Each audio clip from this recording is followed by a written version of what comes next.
Delhi, the national capital of India, is now slowly becoming the drug abuse capital of India, where children as young as 10 years of age are getting addicted. जब छोटा था मैं तो 10 रुपए का इतना सारा मिलता था और आज के टाइम में ये 100 रुपए का इतना मिलता है कि एक ही सिगरेट पी पाता है बंदा। कि ये इतना महंगा हो गया है कि लोग बाग अपने घरों का खर्चा नहीं चला रहे, इसका खर्चा चला रहे। कम उम्र के बच्चों में तेजी से बढ़ते हुए ड्रग अब्यूज और इसकी समस्या और इसके कारण को समझने के लिए साल 2022 में एक सर्वे किया गया। करीब 50% बच्चों ने, स्टूडेंट्स ने ये माना कि वो टोबैको, अल्कोहल जैसे किसी ड्रग्स का सेवन करते हैं और इसका मेन कारण है कि इसका आसानी से उपलब्ध होना। वहीं 48% बच्चों ने यह भी माना कि उन्होंने किसी न किसी पदार्थ का जो सेवन किया है उसमें सबसे कॉमन टोबैको अर्थात गुटखा या सिगरेट और अल्कोहल है। 9% बच्चे उन्होंने किसी न किसी सब्सटेंस का अब्यूज 10 वर्ष की आयु से भी कम उम्र में किया है। करीब 50% बच्चों का मानना है कि टोबैको, अल्कोहल जैसे ड्रग्स बहुत आसानी से मिल जाते। वहीं 48% स्टूडेंट्स ने यह भी कन्फेस किया कि उन्होंने कम से कम किसी एक टाइप के ड्रग्स का यूज कभी ना कभी जीवन में किया है। क्योंकि ड्रग अब्यूज से न केवल वो बच्चा प्रभावित होता है बट उसके जितने भी इमीडिएट परिवार वाले हैं, माँ बाप, भाई बहन, दादा दादी, उन सबका जीवन अस्त व्यस्त हो जाता है। तो ये ड्रग अब्यूज या कोई भी इंटॉक्सिकेटिंग सब्सटेंस लेने से कितने इसके लॉन्ग टर्म इफेक्ट्स होते हैं ये बहुत ही नजदीकी से देखा है। एडिक्शन के केसेस में बच्चों की मदद करने के लिए पेरेंट्स और टीचर्स एक इम्पॉर्टेंट रोल प्ले करते हैं। उसके अलावा हमें लोगों को जागरूक करना होगा, उन्हें सब्सटेंस अब्यूज के इल इफेक्ट्स के बारे में बताना होगा, रिस्पॉन्सिबल रोल मॉडल क्रिएट करने होंगे और सबसे बड़ी बात, ड्रग एडिक्टेड बच्चों को समझना होगा। जो ड्रग्स का सेवन करता है वह व्यक्ति तो वास्तव में विक्टिम है, वो दया का पात्र है। उसको हमको ट्रीटमेंट देना है, उसको हमको हॉस्पिटल में ले जाना है और वो ड्रग की समस्या से कैसे जुड़ गया उसके बारे में उसका निराकरण करना है। असली समस्या तब आती है कि जब हम इसके नेटवर्क को समाप्त नहीं कर पाते हैं। तो सरकार का भी यही प्रयास है कि टॉप टू बॉटम और बॉटम टू टॉप की जो अप्रोच हमारे माननीय गृह मंत्री ने बताई है, और उनका कहना है कि अगर किसी व्यक्ति के पास नशे की कोई पुड़िया मिलती है तो समस्या का अंत नहीं है। समस्या का अंत तब होगा जबकि वो पुड़िया उसके पास कहाँ से आई है, उसका नेटवर्क क्या है। उस नेटवर्क को के पीछे लगने से, उस नेटवर्क के पीछे जाके उसको ध्वस्त करने से ही नशे की समस्या को भारत से, देश से पूर्ण रूप से दूर किया जा सकता है।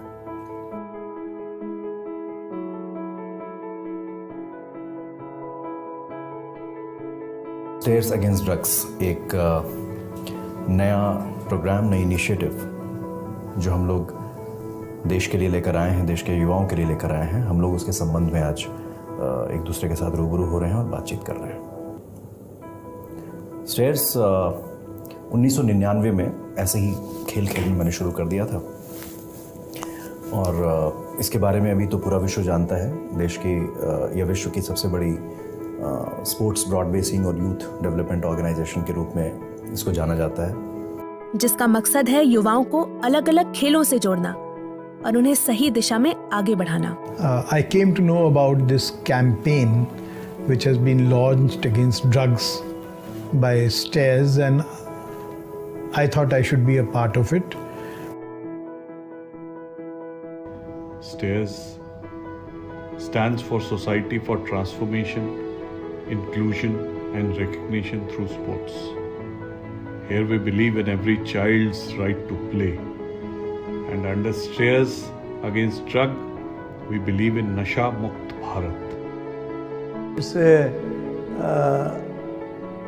need of the country, it's a need of the government, it's a need for the youth, and it's something in which unless all of us are involved together, we cannot have the drug menace eradicated.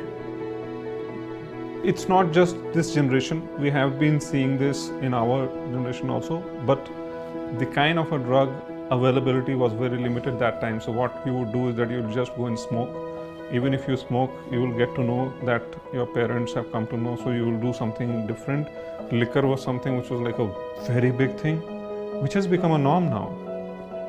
And now drugs are easily available, and then there are people who are making this as a business, and therefore you have to be very careful about it. So now the children are getting, the moment they get any sort of a problem and they are not able to be very happy in the circumstances that they are in, they just go and reach out to what's available, and drugs are very easily available.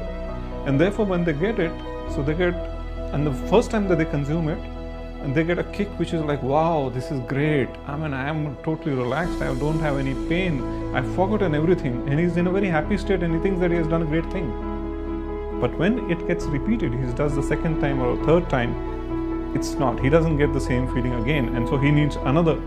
So that is where the problem happens. इस मुहिम के तहत drug abuse को भारत से eradicate करने के लिए हमने स्ट्रैटेजिक इंटरवेंशंस बनाए हैं, जिसमें अलग अलग तरीके से हम लोग ड्रग फ्री इंडिया गोल की तरफ काम कर रहे हैं. The judiciary undoubtedly plays a crucial role in controlling drug abuse. There is no second thought about it, and they do it through various measures aimed at prevention, rehabilitation, and enforcement. By enforcing drug laws and prosecuting offenders, courts send a message that drug abuse and use are illegal and carry serious consequences. Yes. But, personally I feel that the courts of law should be known more as the courts of sensitivity and justice than the courts of reprimand and verdicts. No doubt that illicit drug traffickers and traders should be dealt with sternly. No doubt about it. But its users, meaning the drug users or let's say addicts, ought to be considered as victims and not offenders. Not offenders.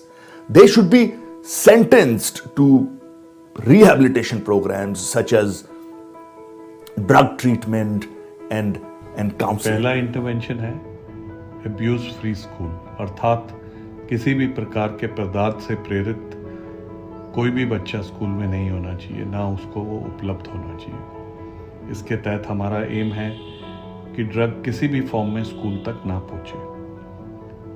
सारे stakeholders, school management committees, social sector experts और enforcement agencies, हम सबको इकट्ठे काम करके ये ensure करना होगा कि किसी भी तरह का पदार्थ, ड्रग, वो स्कूल तक ना पहुंचे. Second intervention is campaigns. Under this, our aim is to bring awareness in the society about drug menace and its side effects. For the same, we engage in youth networks to promote Nasha Mukt Bharat and conduct consultations, workshops, awareness-focused activities for the youth. तीसरा intervention रहेगा उन बच्चों के प्रति हमारी सहानुभूति और उनको ट्रीटमेंट एंड रिहैबिलिटेशन प्रोवाइड कराना, जो ऑलरेडी इस तरह के ड्रग मैनेज से जूझ रहे हैं. इसके तहत हमें उनको मेडिकल ट्रीटमेंट प्रोवाइड कराना पड़ेगा जिससे कि वो डी एडिक्ट हों. Fourth intervention is helpline or chat support. We provide helpline number where we guide and assist a drug dependent person and their family members, ताकि इस लड़ाई में वो अकेला महसूस ना करें और मोटिवेटेड फील करें. पांचवी और बहुत महत्वपूर्ण इंटरवेंशन है स्पोर्ट्स, क्योंकि जब बच्चे खेलेंगे तो उनका दिमाग पॉजिटिव अच्छी चीज़ों में लगेगा, एड्रेनलिन रश होगा जिससे कि वो और आगे बढ़ने के लिए जीवन में सोचेंगे, जो कि साइंटिफिकली प्रूवन है। Last intervention is research. Our domain researchers engage in getting real-time data and information from grassroots level, which helps us in running our goals successfully. And we also use it as a checklist to ensure our different interventions are correctly implemented or not. सरकार की भी strategy जो है उसमें कई steps हैं, 3 pronged है। पहला, वो अवेयरनेस फैला रहे हैं कि नशे के कारण होने वाले जो दुष्प्रभाव हैं उसके बारे में लोग जान लें, बच्चे जान लें, युवक युवतियां जान लें, तो वो नशे से दूर रहने का प्रयास करेंगे, क्योंकि ये इंडिविजुअल लेवल पे भी बहुत ज़्यादा हानिकारक है। और दूसरा प्रयास है कि नशीली वस्तुएं जो हैं उनके बारे में प्रयास किया जाए कि वो अवेलेबल ना हो।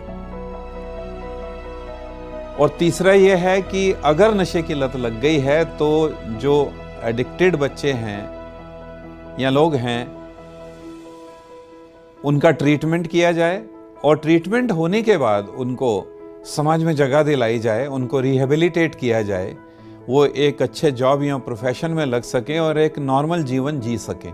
ये 3 pronged स्ट्रेटजी जो सरकार की है, इसमें स्टेयर्स जो है जो अवेयरनेस भी फैला रही है और उसके बाद वॉलंटियर भी तैयार कर रही है जो कि इस अवेयरनेस में भी भागीदार हों, ट्रीटमेंट में भी भागीदार हों और रिहेबिलिटेशन में भी भागीदार हों।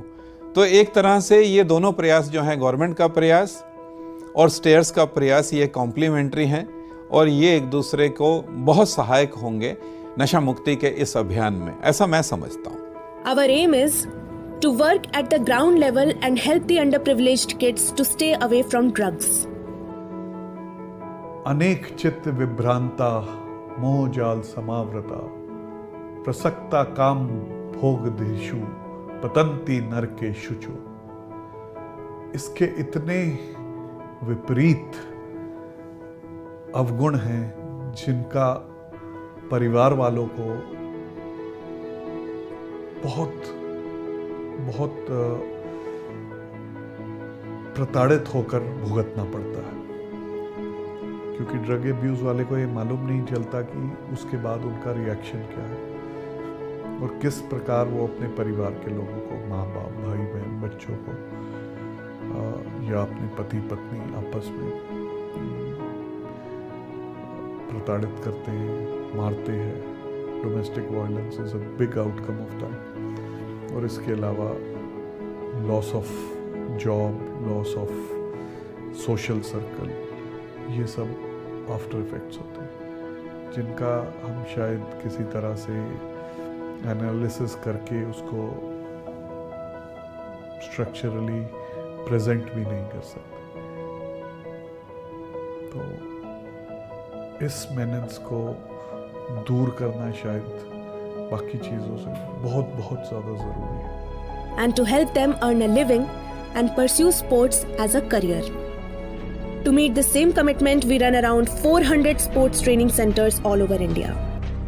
स्टेयर्स के युवाओं और खेल के क्षेत्र में महत्वपूर्ण योगदान की सराहना करते हुए इस संस्था को 2016 में राष्ट्रपति द्वारा राष्ट्रीय खेल प्रोत्साहन पुरस्कार से भी सम्मानित किया गया। और इसके अलावा federation of Indian chambers of commerce and industry अर्थात फिक्की पिछले 2 वर्षों से लगातार इनको अवार्ड दे रही है।